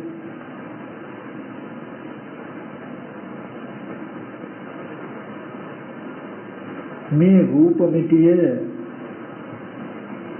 අර මුලින් කිව්වා වගේ කෙස් ටික පැත්තකට දාලා තිබුණොත් මම කියලා හෝ පුද්ගලෙක් කියලා කියන්න පුළුවන්ද? බෑ. ලොම් නිය දත් බලන්න මේ එකින් එක ගත්තොත් බාහිර තියෙන තද ස්වභාවයෙන් පඨවි ධාතුවයි කෙස්ලොම් කියන තද ස්වභාවය සමානයි නේද? ඒවා අචේතනික වස්තු නේද? නැති වස්තුනේ. එබඳු කොටස් 20ක් තමයි මේ Taman කියන තර ශරීරයේ තියෙන්නේ. පිත්ත, සෙම, සැරවලි එකක් අරගෙන බලන්න මේ මම කියලා පනවන්න පුළුවන්ද කියලා. බෑ. බාහිර ලිංගව පොකුණු වල තියෙන ආපෝ ස්වභාවය මේ පිටෙන් තරව කියන ආපෝ ස්වභාවයයි සමානයි. දවන තවන දිරවන ශරීරයේ පැවැත්ම ඇති කරන තේජෝ ධාතුවක් තියෙනවා, උෂ්ණයක් තියෙනවා. බාහිර උෂ්ණයයි දෙක සමානයි. අත්පය හකුලවන්න දිගාරෙන්න ආස්වාද ප්‍රස්වාස වායුවක් තියෙනවා. බාහිර වාතයයි මේ වාතයයි දෙක සමානයි. ඔන්න ඔය සතර මහා ධාතුන් හැදුණු මේ රූප මිති අවකාශ ධාතු අවරාගෙන රාශි වෙලා තියෙනවා. ඇහෙන් ඒ දිහා බැලුවොත් ඒ රූපය ඇස් ඉදිරි පිටට ආවොත් සතර මහා ධාතු රූපය අවකාශ ධාතුවේ රාශි වෙලා තියෙන ආකාරය හැඩයක් හිතට පෙනේ. කෙනෙක්ගේ නෙමෙයි සතර මහා ධාතු රූප මිතිය අවකාශ ධාතුවේ පිහිටලා තියෙන ආකාරයට හැඩයක් පෙනේ. හිතට හැඩතටහනක් පෙනේ. ඒ හිතට පෙනෙන හැඩතටහන වලට කියන සංඥාව කියලා. කෙනෙක්ගේ පුද්ගලයෙක්ගේ නෙමෙයි. ඔය සංඥාවට අපිම මම කියලා හිතන එක මනෝවිඤ්ඤාණයෙන් දැනගන්නවා. මේ එහෙම හිතුවොත් වෙන දෝෂය මොකද්ද? සංඥාව ආරම්භය යම් විදිහකටද හිතන්නේ හිතන ආකාරයේ විඥාණයෙන් දැනගන්නවා. මේ හැඩේ මම කියලා දැනගන්නවත් එක්කම ඇහැට පෙනුණු අනාත්ම සංඥාව නිරුද්ධ වෙනවා. අතහැරෙනවා ඒක. දැන් හිතේ මේ හැඩේ තියෙන්නේ මම කියලා. ඒ හිතේ තියෙන මේ හැඩේ සිහි කරගෙන මාව නිර්මාණය කරගන්නවා. මං ගැන හිතනවා, මං ගැනම කියනවා, මං ගැනම කටයුතු කරනවා, හිතින් කියින් කරනවා. එතකොට හොඳට බලන්න කන්නඩියක් ඉස්සරහට එහෙම ගියාම ඒ රූපෙත් මම කියලා ඕගලන්ට පේනවනේ. ඒ මොකද දැන් මේ හදාගත්ත හැටි ටක් ගාලා අර සතහන දකින්නකොටම තී වෙනවා. පත්‍ර කඩදාසියක් එහෙම මේ හැඩේ දැක්කොත් මොකද වෙන්නේ? අනාත්මයි හැඩේ. අර හිතේ හදාගත්ත පංච උපාදාන ස්කන්ධය ටක් ගාලා ජීදෙනවා. ප්‍රපංච සංඥාව තී වෙනවා. ඔන්න හිතේ තියෙන නිමිත්තට තමයි මේ මම මෙහෙම කෙනෙක්, මේ වගේ කෙනෙක්, මෙහෙම කරන්න ඕනේ, මම මෙහෙම ඉගෙන ගත්ත කෙනෙක් කියලා හිතලා ආඩම්බර කියන ගතියෙන් හිත පිරෙන තාක් තමන්ගේ නිමිත්තට හිතනවා. නැත්නම් තරහව කියන ගතියෙන් හිත පිරෙන තාක් හිතනවා. දැන් මේ පංච උපාදාන ස්කන්ධයට උපාදාන වෙනවා කියලා දන්නේ නැහැ. තමන්ව හදාගෙන නිර්මාණය කරගන්නවා. ඊට පස්සේ ඔය අපේ ශරීරය සම්පූර්ණ ඉතාමත් සිනිඳු ඉතිරෙද්දක පුළගේ වැනෙන ඉතිරෙද්දක බඳුයි ඔය මනෝමය ආත්ම භාවය අපේ. ඇහැ කන දිව නාසය ශරීරය තියෙන අතපය තියෙන මනෝමය ආත්ම භාවයේ හිතේ තියෙන ඊටාම සියුම් රූපයක් තියෙන ශරීරයක ඉතිරෙද්දක වැනෙන එකක් වගේ. ඒ පංච උපාදාන ස්කන්ධයේ ඔය ඉතිරෙද්ද ලාටු ටිකක් අරගෙන යකඩක හරි ලීයක හරි ඇලෙව්වොත් අපි දැන් වැනෙනවද? යකඩ වෙනුනොත් වෙනනවා මිසක ලීය වෙනුනොත් වෙනනවා මිසක අර ශරීරය විතරක් වෙනනවද? ඒ වගේ ඔහොම තියෙන ওই පංච උපාදාන ස්කන්ධයට තණ්හාව නැමැති ලාටු ටිකෙන් තමයි සතර මහා ධාතු රූපമിതിයේ මම කියලා අලවලා තියෙන්නේ. මේ සතර මහා ධාතු රූපമിതിයේ තණ්හාව නැමැති ලාටු ටිකෙන් අලවලා තියෙනවා. දැන් මේ සතර මහා ධාතු රූපമിതിය ලැබුවාම මම හෙලවෙනවා වගේ පේන්නේ. සතර මහා ධාතු රූපෙටි හැට මෙහාට කරනකොට තමයි මගේ අතපය හෙලවෙනවා. ඔගොල්ලෝගේ පංච උපාදානස්කන්ධයේ උදේවැය බලන්න බාහිර සතර මහා ධාතුවේ කෙනෙක් ඉන්නවා පුද්ගලෙක් ඉන්නවා කියන ගතිය එන්නෙන් අඩු වෙනවා. සතර මහා ධාතුවේ හිත නැමෙන ගතිය, හිත දැස ගන්න ගතිය අඩු වෙනවා. මනෝමය මට්ටමෙම විසදෙනවා. මෙහෙම තණ්හාව ගෙවුනොත් ගෙවෙන්න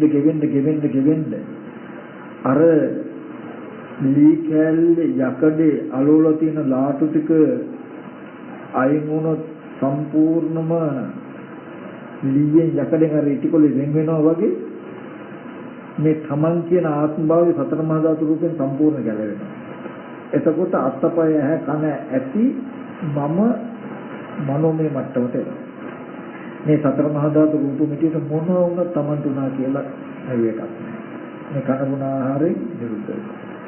හැබැයි ඒ කයි ඇසුරු වෙනවා රූප රාග අරූප රාග මානෝද්දච්ච අවිජ්ජා කියන ගතිය හතරයි. හය පහ.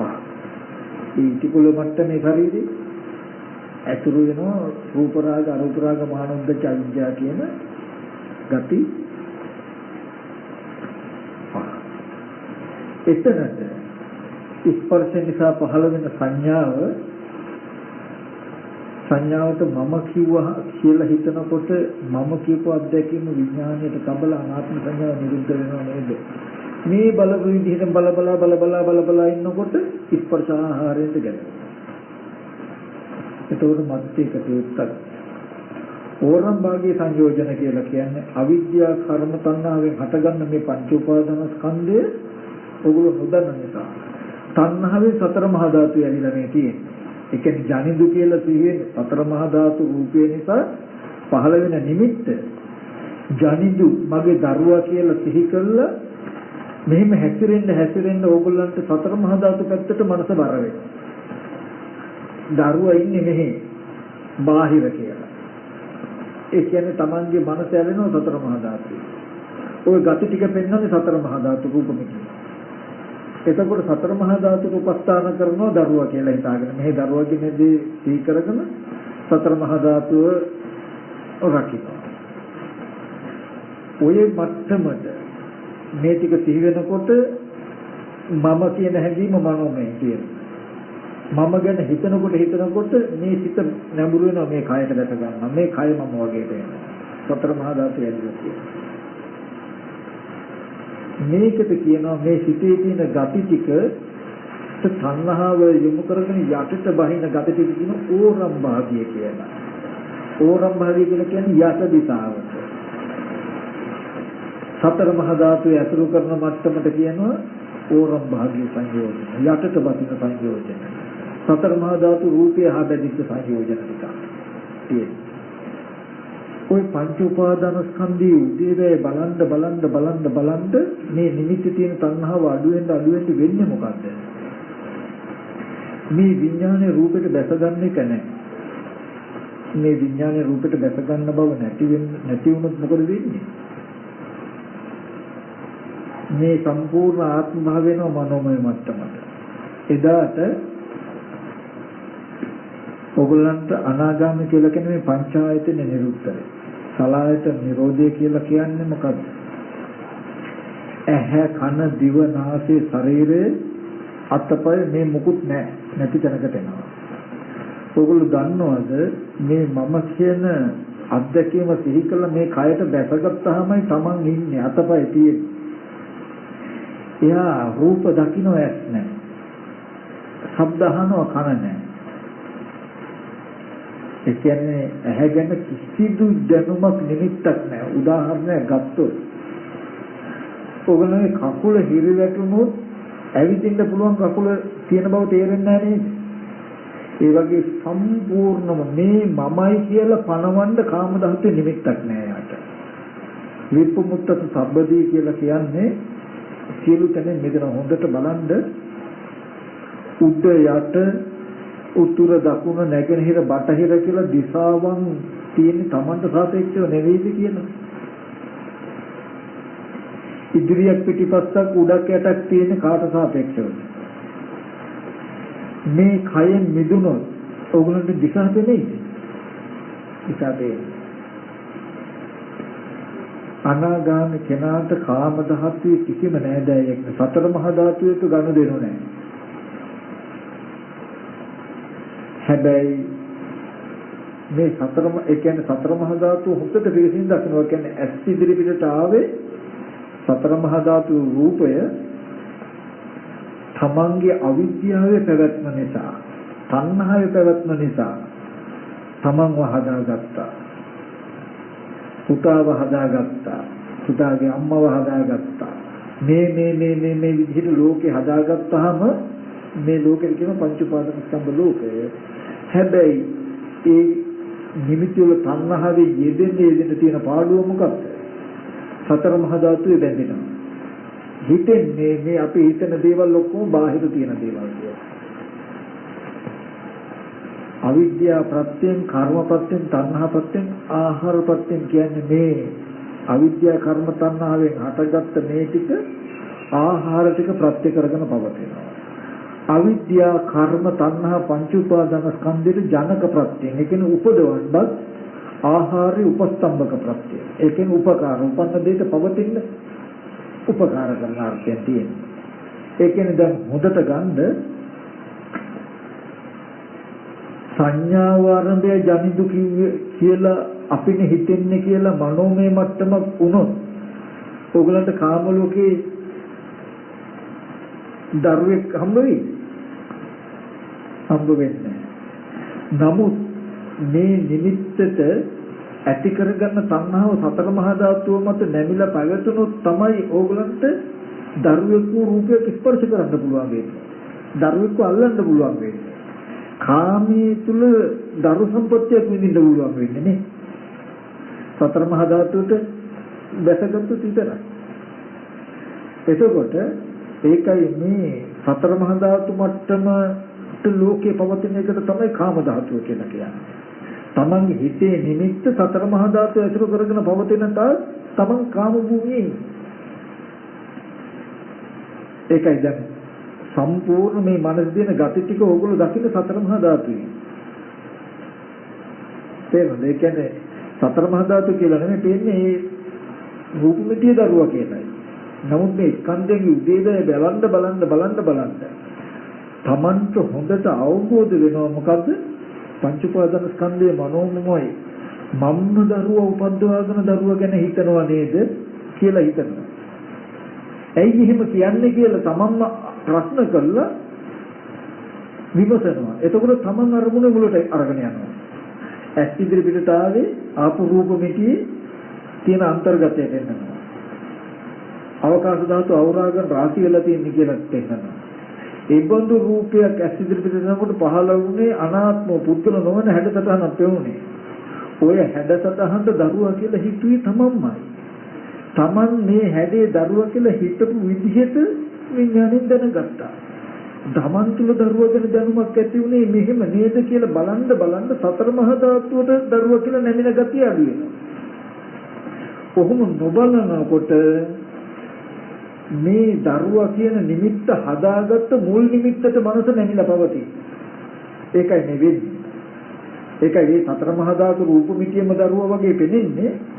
දැන් එතන සතර මහා ධාතුවෙන් ආපු රූප මිතියක් තියෙන තැනක ආපු අනාත්ම සංඥාව අවබෝධ නොවුනකම නිසා ඒ අනාත්ම සංඥාවට මම ආත්ම වශයෙන් හිතලා දැනගත්තේ. මේ ආත්ම වශයෙන් හිතලා දැනගත්ත සිද්ධිය හැදුන හැටි නොදන්නකොට මේ මනසේ හදාගත්ත gati ටික අර අරමුණේ මුල්ම අවස්ථාවට නැමිලා පවතිනවා. ඒකයි මේ වෙන්නේ. තේරුම් නැති කියන්නේ. ඒ කියන්නේ සතර මහා ධාතු රූප මිටි උදාහරණයක් හැටියට සතර මහා ධාතු පඨවි ආපෝ තේජෝ වායෝ කියන සතර මහා ධාතු අවකාශ ධාතු අවරාගන රාශි වෙච්ච රූප මිටියක් මේ. ඔය හැඩේ දකින්නකොට අනාත්ම රූප සංඥාවක් පහළ වෙනවා. හැඩ සටහනක් ඇහැට පෙනෙනවා. මේ හැඩේට වටාපත කියලා මම මේ බලාගෙන හිතන්නේ. වටාපත කියලා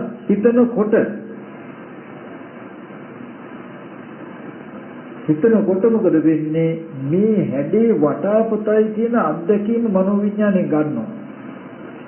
ඇහැව අහකට යනකොට, හිතව අහකට යනකොට, රූපයව අහකට යනකොට මේ අනාත්ම සංඥාව නිරුද්ධ වෙනවා. රූප සංඥාව නිරුද්ධ වෙනවා. වටාපත් සංඥාවක් මට හිතිනවා. දැන් මේ අතිගිරි පිටට ආවේ රූප සංඥාව. සතර මහා ධාතු රූපේ නිසා රූපයක හැඩසටහනක් වෙනවා රූප සංඥාව.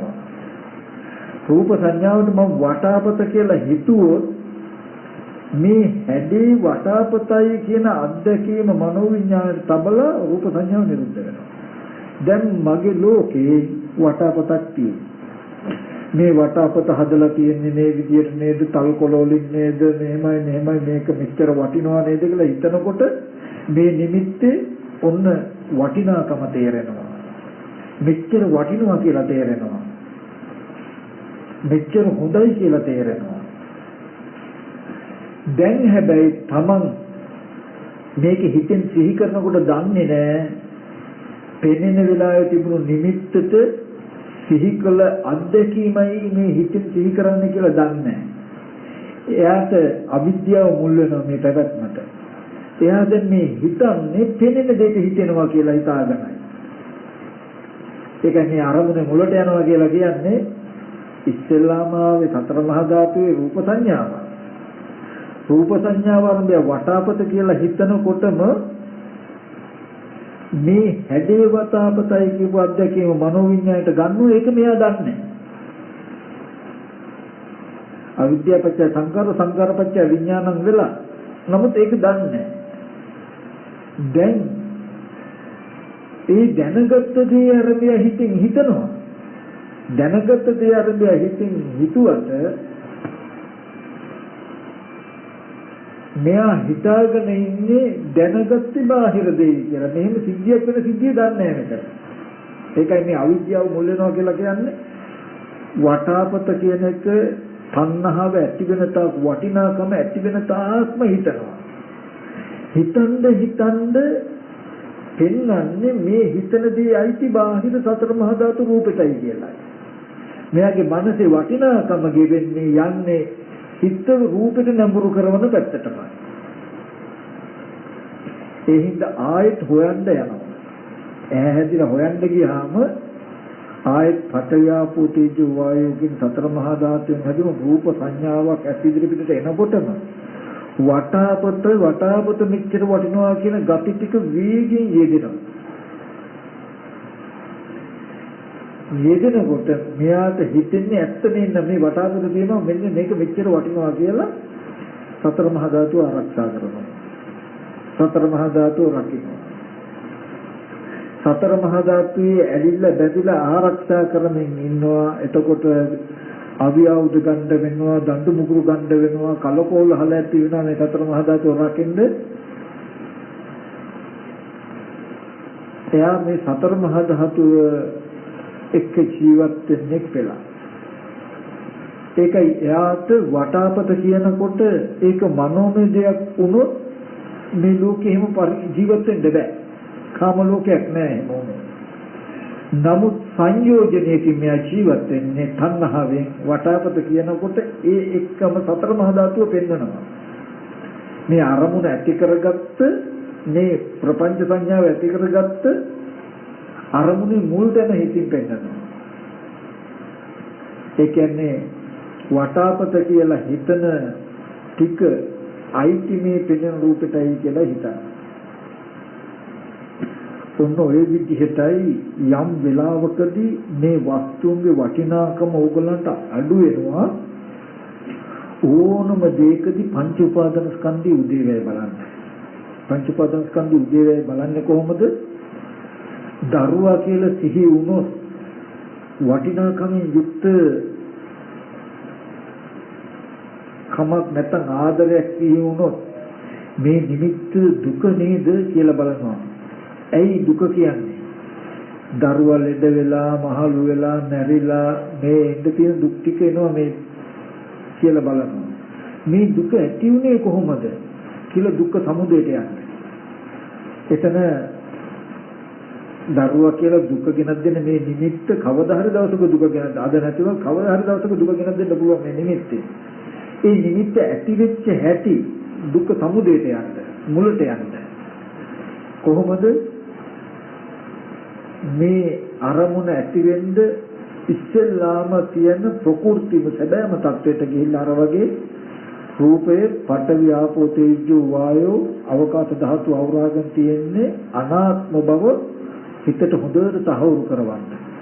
බාහිර සතර මහා ධාතු මේ සතර මහා ධාතු සමානයි කියලා තහවුරු කරවන්න. ඒබඳු රූපයක් නිසා රූප සංඥාවක්. රූප සංඥාවක් කියන්නේ හැඩතල පෙනෙන කමක් තමයි ඇති උනේ. ඔතෙන්ටකම් පිළිදෙන්නේ. ඒ හැඩයට මම දරුවා කියලා හිතුවාම මේ හැඩේ දරුවෝ කියන අත්දැකීම විඥාණයට අරගෙන අනාත්ම රූප සංඥා නිරුද්ධ වෙනවා. එහෙම නේද මේ දරුවා කියන නිමිත්ත මන් තුල ඇති උනේ කියලා හොඳට හිතනවා. එහෙම හිතන්න පෙනුණු පැත්තේ සතර මහා ධාතුවේ පැත්තේ දරුවා ඉන්නවා කියලා පෙන්නනකම අඩු වෙනවා. තේරෙනවද? ඇයි අරමුණේ මුලට ගිහිල්ලා ඉස්සෙල්ලාම ඇතිවෙච්ච ඇති පෙන්නලා ඉවරලා නේ බලන්නේ. පෙන්නලා මෙබඳු සංඥාවක් පහළ වෙන තැනක දරුවා කියලා හිතනකොට මම හිතපු දෙයි පෙනුණු හැඩේ දෙකේම අත්දැකීම එකතු කරලා මනෝවිඥාණයෙන් ගත්තේ රූප සංඥාව නිරුද්ධ වෙනවා. දරුවෙක් හදාගත්තේ දරුවා හැදුනේ මෙහෙම නේද කියලා බලනකොට අනිත් පැත්තට දැස ගන්නකම නැහැ. ඒ කියන්නේ ආමගින් යනවා කියලා කියන්නේ මේ දරුවා කියන හැඟීම එනකොට මේ හැඟීම ඇති වෙච්ච පැත්තට යන්න. දරුවා කියලා හොයන්න යන්න එපා. දරුවා කියන හැඟීම දැනුමක් අපි තුල ඇති වුණා නම් ඇතිවෙච්ච ක්‍රමයක් තියෙන්න ඕනේ නේද? ඒ ක්‍රමය හොයාගත්තාම මේකට තණ්හාව යෙදෙන එක නැති වෙනවා. දැන් ඕගලන්ට පැත්තකට ගියොත් වැඩපොළට ගියොත් දරුවා කියලා සිහි වෙන්න පුළුවන් නේ. හරි. දැන් දරුවා කියලා Taman තුල සිහිවීමක් වෙනවනේ මේ සිහිවීම ඇතිවෙච්ච ක්‍රමයක් තියෙන්න බෑ. අහේතුක වෙන්න බෑනේ. අප්‍රත්‍යක වෙන්න බෑනේ. ඒ දරුවා කියලා ඇතිවෙච්ච ක්‍රමේ හොයන්න යන්න සමුදේ ධම්මානුපස්සීවා ඇතිවීම හෝ බලන්න. වය ධම්මානුපස්සීවා නැති වෙන හැටි ඇස් ඉදිරියට මේ අනාත්ම සංඥාව වර්ධය දරුවා කියලා හිතුවේ නැත්තම් මම මෙහෙම නිමිත්තක් ඉන්නේ නෑ නේද? වය ධම්මානුපස්සීවා සමුදේ වය ධම්මානුපස්සීවා ඇතිවෙච්ච හැටි මෙහෙම නේද නිමිත්ත ඇති උනේ. මෙහෙම නොහිතුවනම් මෙහෙම ඇති වෙන්නේ නෑ නේද කියලා බලන්න. සමුදේ ධම්මානුපස්සීවා කායස්ම විහෙරති වය ධම්මානුපස්සීවා කායස්ම විහෙරති සමුදේ වය ධම්මානුපස්සීවා කායස්ම විහෙරති. එහෙම බැලුවොත් කාර්යාල ඉන්න ඕගොල්ලන්ට දරුවා සිහි කළ බොහෝ සීන් තණ්හාව ඇති වෙන විදිහට හිත යන්නේ නැහැ. තේරුණා නේද? අනේ දරුවා මොනෝ වෙලාවක් දන්නේ නැහැ පරිස්සමෙන් ගෙදර ආවත් දන්නේ නැහැ අනුතරක් වුණාත් දන්නේ නැහැ කියලා සිහි කළ පිච්චෙන්න තියෙන දුක නැහැ. ජීවිතේ ජීවත් කරනවා චතුරාර්ය සත්‍ය ටිකෙන් ටික අවබෝධ වෙවි දුකක් ගෙවෙන යුතුයකම් ටිකක් කරනවා එතෙන්ට කවදා හරි දවසක ඔයගොල්ලෝ චතුරාර්ය සත්‍ය අවබෝධ කරගන්න. මේ වටිනාකම ඕගොල්ලෝ නොදැනුවත්වම ගෙවෙනවා. අර බුදුරජාණන් වහන්සේ මේ කැරිත් මොගලන් මහරහතන් වහන්සේ දවසක් දක්ෂිණගිරි විභංගයට වඩිනකොට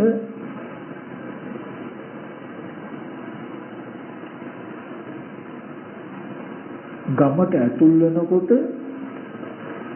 ස්වාමීන් වහන්සේලා සියලු දෙනාටම දම්පැන් සූදානම් කළා, දම් පිළියෙල කළා, දම් පිළවල් පනවලා, පෑන් තබලා, පාදෝන මොනෝද වතු ඔක්කොම ලෑස්ති කළා. ඉතින් සරියුත් මහ රහතන් වහන්සේ අහනවා ස්වාමීන් වහන්සේලා මෙහෙම වඩිද්දි මේක ඔක්කොම ලෑස්ති කළා කොහොමද? ස්වාමීන් වහන්සේලා මහා සංඝරත්නේ වඩිනවා කියලා මට අපිට සතරවරන් දෙවියෝ ඇවිල්ලා මට කිව්වා කියලා. ඒකම රජුගේ ඇවිල්ලා කිව්වා කියනවා. ඒකාන්තයෙන් අද්භූතයි ආශ්චර්යයි උපාසකාවනි දෙවියෝ තුබේක කතා කරනවාද? නෑ ස්වාමීනි ඒක නෙමෙයි අද්භූත ආශ්චර්ය. මට හිටියේ එකම එක දරුවයි. අභූත චෝදනාවක් නිසා මගේ ඇස් ඉදිරි පිටම රාජපුරුෂය ඒ දරුවා කෑලි කෑලි වලට කපලා මැරුවා. ඒත් මගේ හිතේ දසමයක්වත් වෙනස් වුණේ නැහැ ස්වාමීනි. ඒක යද්දුට ඒක ආශ්චර්යමත් කියනවා. ඒ වගේ ඇයි ඕගලන්ට මේ සතර මහා ධාතු පිළිසිඳ දැක්කනම් කවදාවත් සතර මහා ධාතු මොනවා හරි වුණාට තමන්ගේ හිත වෙනස් වෙන්නේ නැහැ. නමුත් සතර මහා ධාතුව දරුවා කියලා ඉන්න තාක් ඕගලන්ට දුකයි. මේ මෙච්චර බණ ඇහුවත් තණ්හාව ගෙවෙන්නේ නැත්තේ මේ අවබෝධය නැතිකම නිසා. ඒ කියන්නේ තණ්හාව ඇති වෙන නිමිත්ත ගැන තණ්හාව ඇති වෙන ධර්මතාවයේ ඇති විච්ඡහා නැති වෙන හැටි ඔයගොල්ලෝ නොදැක්ක නිසා.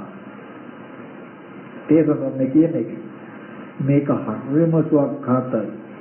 එසේ මෙසේ නෙමෙයි. එකම එක වතාවක් හොඳටම දුක වෙන අරමුණක් අරගන්න පරිශ්‍රණය කරලා බලන්න. අම්මා හරි තාත්තා හරි කවුරු හරි මරුණු කෙනෙක් සිහි කළ දුක ආවොත් මං කිව්වට හිතෙන් සිහි කළ දුක එනකොටම ඔගොල්ලෝ අරමුණේ මුලට යන්න.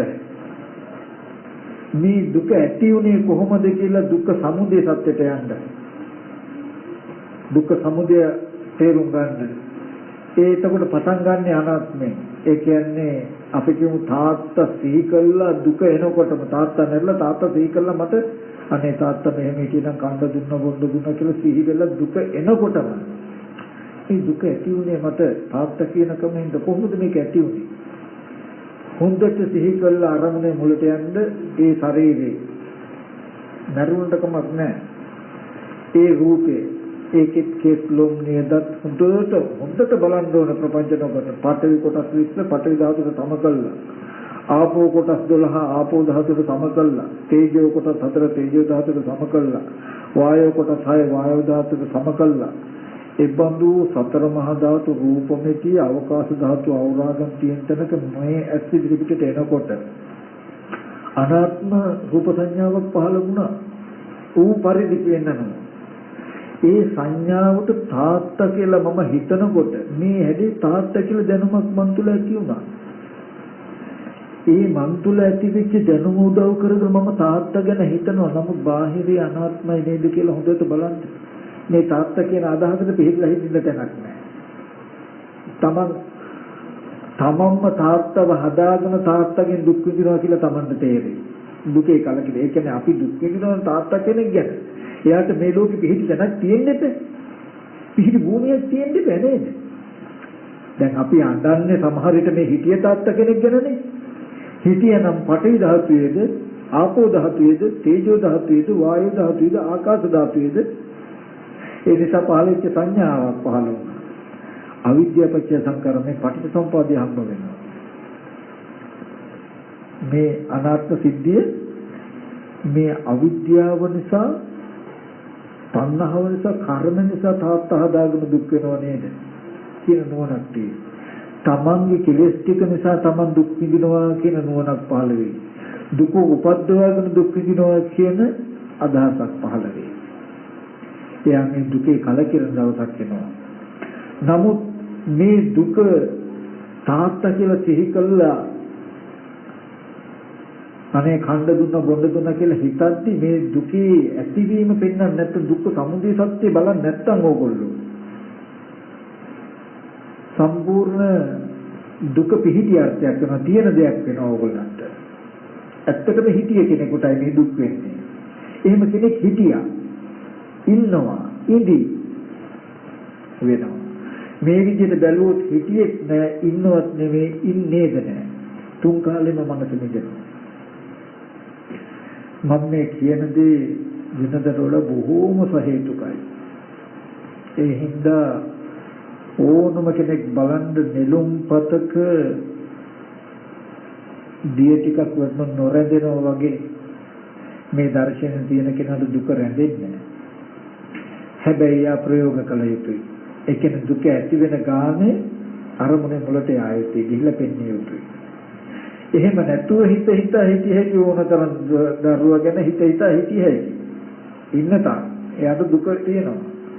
නමුත් නුබෝ දින කළොත් බුදුරජාණන් වහන්සේවත් කිව්වට නෙමෙයි දුක පංච උපාදානස්කන්ධ දුක්ඛ කියන නෝන Tamanට පහළ වෙන මේ දුකට හේතුව අවිද්‍යාව තණ්හා කියන හේතුව. අවිද්‍යාව තණ්හා කියන හේතුව නැතිව දුක නැති වෙනව නේද කියන නුවණ එනවා. දුක්ඛ නිරෝධ ගාමී ප්‍රතිපදාව කියන්නේ මේ දුක ඇති වෙන එක නැති වෙන එක නැවත නැවත බැලීමමයි කටයුතු දුක නැති වෙන්න ප්‍රතිපදාව උපදිනවා. ස්කන්ධයන්ගේ උදේවැය බලන එකමයි තියෙන්නේ දුක නැති වෙයි. තාත්තා කියලා සිහි වෙච්ච එක පංච උපාදාන ස්කන්ධය. ඒක ඇතිවීම බලන එක තමයි උදේ කියලා කියන්නේ. ස්කන්ධේ උදේ වෙයි කියන්නේ. අනාත්මෝ පංච මහ භූත රූපයක් ඇස් ඉදිරියට එනකොට අනාත්ම සංඥාව පහළ වෙනවා. ඒ ඇත්ත නොදන්නාකම ඒ සංඥාව වරබය තාත්තා කියලා හිතුවාම ඇත්ත නොදන්නාකමින් තාත්තා කියලා හිතනකොට මේ තාත්තා ගැන දැනුමක් ඇති වුණා නේද? මේ ඇතිවෙච්ච නිමිත්ත මේ දැනුම අවිද්‍යාව නිසා හටගත් එකක් නේද? මොකද ඇහැට උබ්බෙන් එහෙම කෙනෙක් නැහැ. ඇහෙන් ඇතුල් පැත්තේ මේ ලෝකෙ තියෙන්නේ. අවිද්‍යාවෙන් හටගත් එකක්, තණ්හාවෙන් හටගත් එකක්, හිතන වැරද්දෙන් හටගත් එකක්. මේ විසම හැසිරීම නිසා හටගත් එකක් නේද කියන එක තේරෙනවා. එහෙම බලන්න මේ දුකට පිහිට හිටින්න දැනක් නැහැ.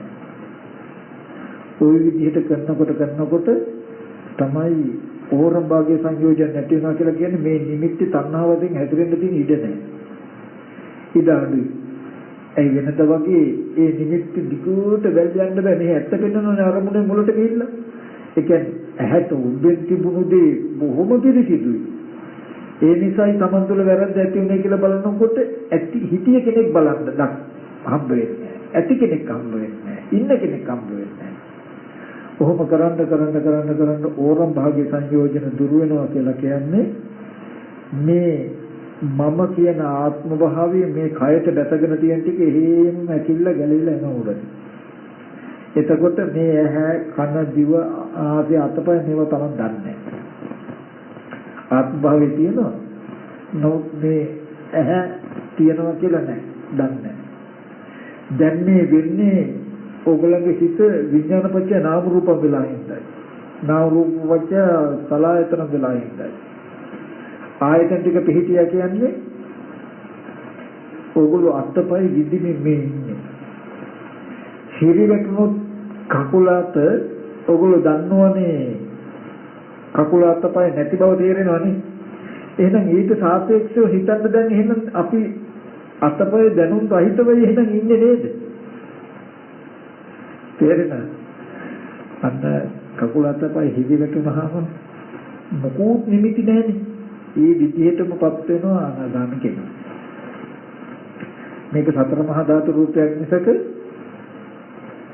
මේ සතර මහා ධාතු රූපේ මම නෙමෙයිමයි. සතර මහා ධාතුවේ ඔන්න ඔය සිද්ධියමයි කියන්නේ මූලපරියාය සූත්‍රයේ. අසුත පුතඥය පටවිය පිළිසින් දකින්නේ නැහැ. පටවිය මිනිස්සුයෝ ඉන්නවා, දෙවියෝ ඉන්නවා, බ්‍රහ්මියෝ ඉන්නවා, මම ඉන්නවා කියලා හිතනවා. දැන් සතර මහා ධාතු මේ දර්ශනය අහලා නැති කෙනා හිතාගෙන ඉන්නේ දරුවෝ, ගෙවල්, දොරවල්, මිනිස්සු, පුද්ගලයෝ මම සතර මහා ධාතුවේ ඉන්නවා කියලානේ. නමුත් සුතවත් ආර්ය ශ්‍රාවකයා සුතවත් කියන්නේ මේ සිද්ධි අහපු කෙනා. එයා දන්නවා මේක හැදුනේ නැති. සතර මහා ධාතු රූපമിതി ඇස් ඉදිරි පිටට එනකොට අනාත්ම සංඥාව වරදය මම කියලා හිතුවා. මේ හැඩේ මම කියන අත්දැකීම විඥාණයට බාර දීලා අනාත්ම සංඥාව නිරුද්ධ වෙනවා. එදා ඉඳලා මම කියන දැනුමක් ඇති වුණාම මෙන්න මෙහිමයි මම හැදුනේ.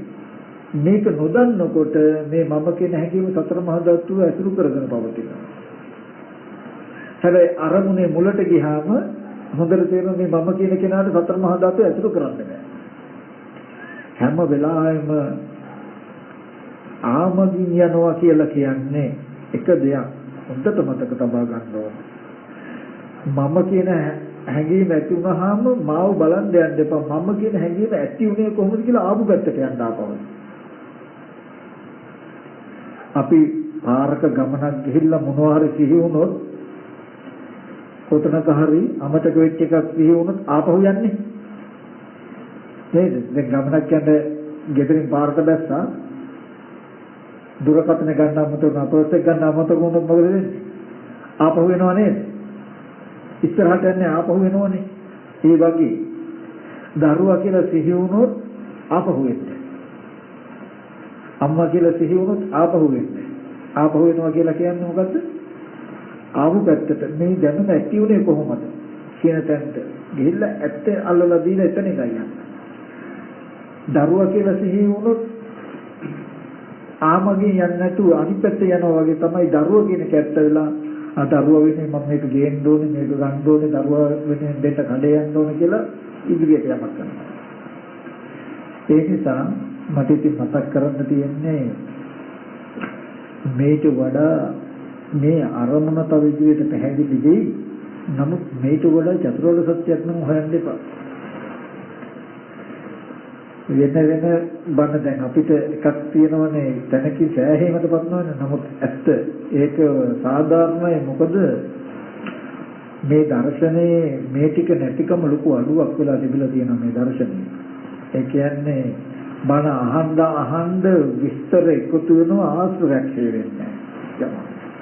නමුත් මේ දර්ශනය හිතන්න මේ ක්‍රමේ විස්තර එකතු වෙන්නේ ආශ්‍රයක් වෙනවා. මේ විදිහට හිතුවොත් ඔයගලන්ට මේ වටිනාකම දරුවා කියලා දකින්න අරමුණේ තියෙන වටිනාකම මුදල කියලා දකින්න තැන හිතේ තියෙන වටිනාකම මේව පිනෙද්දිම අඩු වෙනවා ටික ටික. සතර මහා ධාතුක මනස නැමෙලා තියෙන gati අඩු වෙනවා. ඒ වෙන්නේ මේකේ ඇත්ත දෙන්නේ. අර විදිහටම හැබැයි දෙන්නේ යුතු.